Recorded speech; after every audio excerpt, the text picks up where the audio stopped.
Bismillahirrahmanirrahim. Assalamualaikum warahmatullahi taala wabarakatuh. My name is Nur Nazirah binti Shahrudin, matric number 11807669. Alright, today I would like to present about the task that given to each of us for portfolio management, which is we are given dummy funds of 100,000 ringgit to invest in 5 different shares in various industries. I decided to choose Tenaga Nasional Berhad, Telekom Malaysia Berhad, Top Glove Corporation Berhad, Supermax Corporation Berhad, and Padini Holdings. So here are the selected portfolio that distributed as follows, which is weighted 20% for each stocks. Alright, next is the calculation of variance, standard deviation, correlation, and covariance of each stocks. So let's take a look to the table 1, which is average return, standard deviation, variance, and shock.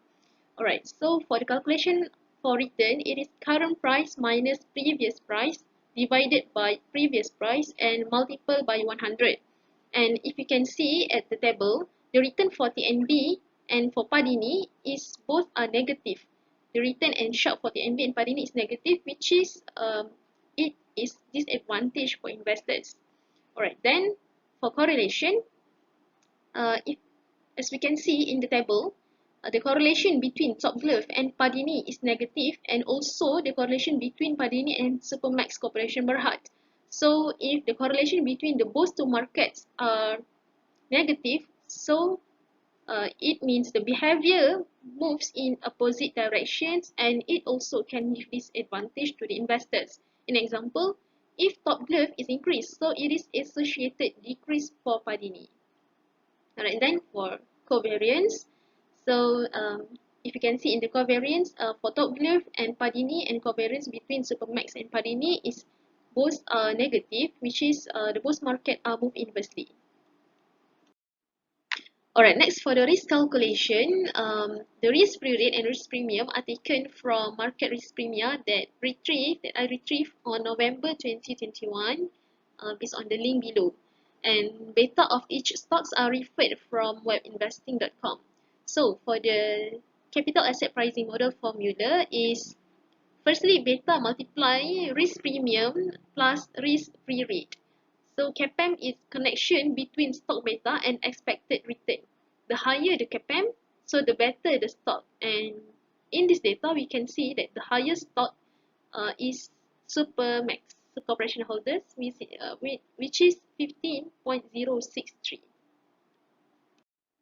Alright, next we move to the calculation for expected portfolio return and the beta for portfolio.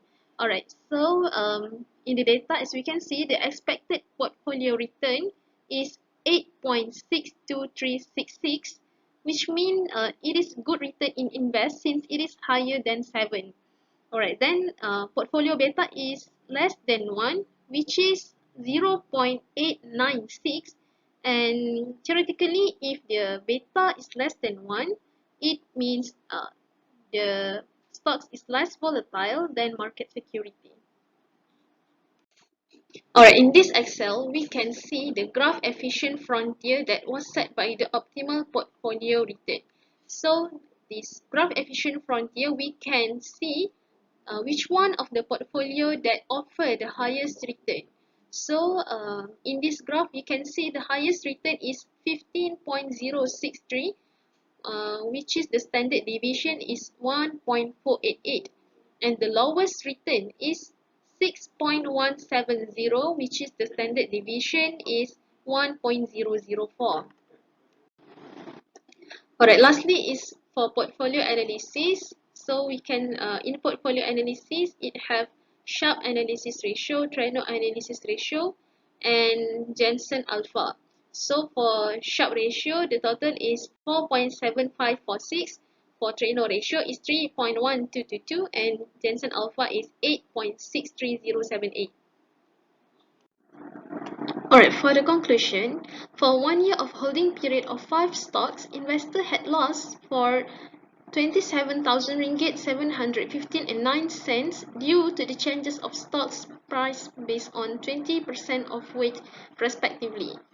And the investor also lost for negative 38.34% from the 100,000 ringgit investment.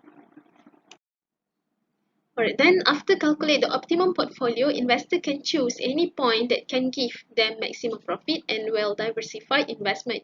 For example, investor choose to invest on 5 stocks at weight as stated below, which is 12.76%, 25.74%, 25.25%, 30.43%, and 5.83%. And by select an optimum portfolio, investor can minimize the loss to 27,000 ringgit 715 and 9 cents, which is less than before that is equal weight of assets. The loss can be minimized to negative 38.3% from the capital investor for 1 year investment. So that's all from me. Thank you.